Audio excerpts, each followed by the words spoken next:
നമസ്കാരം. സോഡിയാക് മീഡിയയിലേക്ക് എല്ലാ പ്രേക്ഷകർക്കും സ്വാഗതം. 2026 മാർച്ച് മാസത്തെ അത്തം നക്ഷത്രക്കാരുടെ നക്ഷത്രഫലമൊന്ന് പരിശോധിച്ച് നോക്കാം. അത്തം നക്ഷത്രക്കാരെ സംബന്ധിച്ചിടത്തോളം 10ാം ഭാവത്തിലാണ് സർവേശ്വരകാരകനായിരിക്കുന്ന വ്യാഴം. പഞ്ചമഹാപുരുഷത്തിലെ മാളവ്യ പഞ്ചിത 7ാം ഭാവത്തിൽ ശുക്രൻ നിൽക്കുന്നുണ്ട്. അത് കാരണം കൊണ്ട് എല്ലാ ഭൗതികമായിരിക്കുന്ന സുഖങ്ങളും അനുഭവിക്കാനായിട്ട് ഈ മാസത്തിൽ സാധിക്കും.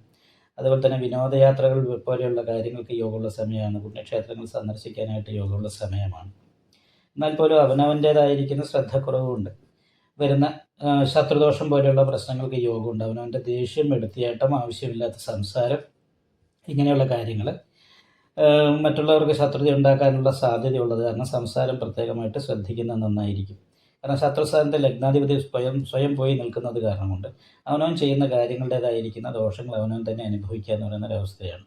കാരണം ചൊവ്വയും രാഹുവാണ് ശത്രുസ്ഥാനത്ത് പോയി നിൽക്കുന്നത്.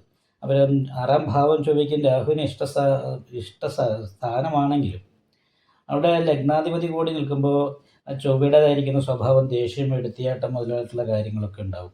അപ്പോൾ അത് കാരണം കൊണ്ട് കൂടുതൽ ചിന്തിക്കാതെ കണ്ട് ചെയ്യുന്ന പ്രവൃത്തികളും വാക്കുകളും അവനവന് തന്നെ വിനയായി വരും. പ്രത്യേകമായിട്ട് ശ്രദ്ധിക്കണം. 10 രൂപ കൈ കിട്ടിയാൽ 20 രൂപ ചിലവ് വരാനുള്ള യോഗമാണ്. 12ലാണ് കേതു നിൽക്കുന്നത്. അതേപോലെ തന്നെ അനാവശ്യ ചെലവ്, കാൽപാദത്തിന് വേദന, ഇങ്ങനെയുള്ള കാര്യങ്ങൾക്ക് മാസത്തിൽ യോഗമുണ്ട്. ഉദരസംബന്ധമായിട്ടുള്ള രോഗങ്ങൾ, അടിവയറ് സംബന്ധമായിട്ടുള്ള രോഗങ്ങൾക്ക് യോഗമുള്ള സമയമാണ്. അത് കാരണം കൊണ്ടും പ്രത്യേകം ശ്രദ്ധിക്കണം. അപ്പോൾ 7ാം ഭാവത്തിൽ ആഗ്നേയഗ്രഹമായിരിക്കുന്ന സൂര്യനും ശനിയാണ് ശുക്രനോട് യോഗം ചെയ്ത് നിൽക്കുന്നത്. 7ാം ഭാവാധിപതി 10ാം ഭാവത്തിൽ നിൽക്കുന്നുണ്ട്. അതായത് ശുക്രൻ ഉച്ചബലവാനായിട്ടാണ്. എല്ലാ ഭൗതികമായിരിക്കുന്ന സുഖങ്ങളും അനുഭവിക്കാനായിട്ട് യോഗമുണ്ട്. പുതിയ പ്രേമബന്ധങ്ങളൊക്കെ ഉണ്ടാകാനായിട്ട് യോഗമുള്ള സമയമാണ്. കാമുകന്മാർ തമ്മിൽ ചില കലഹങ്ങൾക്കും യോഗമുള്ള സമയമാണ്. ഇത് സന്യാസ യോഗം എന്ന് പറയുന്നൊരവസ്ഥ കൂടിയാണ് ശുക്രന് മന്ദയോഗം വന്നതുകൊണ്ടുള്ളത്. അത് കാരണം വിവാഹമൊക്കെ ഉറപ്പിച്ചവർക്ക് അല്ലെങ്കിൽ പറഞ്ഞു വെച്ചവർക്കൊക്കെ കുറച്ച് നീണ്ടു പോകാനായിട്ട് സാധ്യതയുള്ളൊരു സമയമാണ്. ദാമ്പത്യ സംബന്ധമായിട്ട് അത്ര അനുകൂലാവസ്ഥ പറഞ്ഞുകൂടാ. ഗുണമുണ്ട്, എന്നാൽ അതിനനുസരിച്ചുള്ള ദോഷവും കൂടി കാണുന്നുണ്ട്.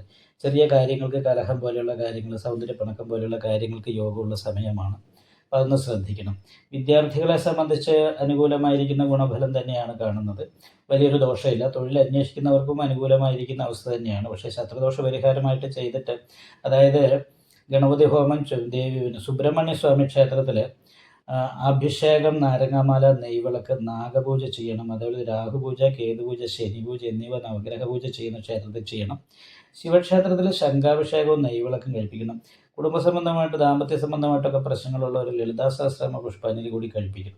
അങ്ങനെയുള്ള വഴിപാട് കാര്യങ്ങളൊക്കെ ചെയ്തു കഴിഞ്ഞാൽ മേൽപ്പറയപ്പെട്ട ദോഷങ്ങൾക്കൊക്കെ പരിഹാരം വന്ന് അനുകൂലമായിരിക്കുന്ന ഗുണഫലങ്ങൾ അനുഭവിക്കാനായിട്ട് സാധിക്കുന്നതാണ്. അപ്പോൾ സ്വയം എടുത്തിയാടി ഓരോ സംസാരവും പ്രവൃത്തിയും ചെയ്യുമ്പോൾ അതിന് മുമ്പ് തന്നെ നല്ല രീതിയിൽ ആലോചിച്ചതിന് ശേഷം മാത്രം ചെയ്യാനായിട്ട് ശ്രമിക്കും. കുറച്ച് വാഴപ്പഴവും കൂടിയുള്ള സമയമാണ്. 10ാം ഭാവത്തിലാണ് കർമാധിപതി ശത്രുസ്ഥാനത്ത്. അപ്പോൾ തൊഴിലിൽ ഇടയ്ക്കിടയ്ക്ക് ചെറിയ മുടക്കങ്ങളൊക്കെ ഉണ്ടാകാനായിട്ടുള്ള യോഗമുണ്ട്. പ്രതീക്ഷിക്കുന്ന രീതിയിൽ തൊഴിലിൽ അഭിവൃദ്ധി ഉണ്ടാകാതെ ഇരിക്കാനുള്ള സാധ്യത കൂടുതലുള്ള ഒരു മാസമാണ്. അത് കാരണം കൊണ്ടും അവനവൻ്റെ ഇടത്തിയാട്ടം കൊണ്ട് അവനവൻ തന്നെ വരുത്തി വയ്ക്കുന്ന പ്രശ്നങ്ങളും അവനവന് ദോഷമായി വരാതെ ഇരിക്കാനായിട്ട് ശ്രദ്ധിക്കുക. മേൽപ്പറയപ്പെട്ട പരിഹാരങ്ങളൊക്കെ ചെയ്യാൻ നന്നായിട്ട് പ്രാർത്ഥിക്കുക.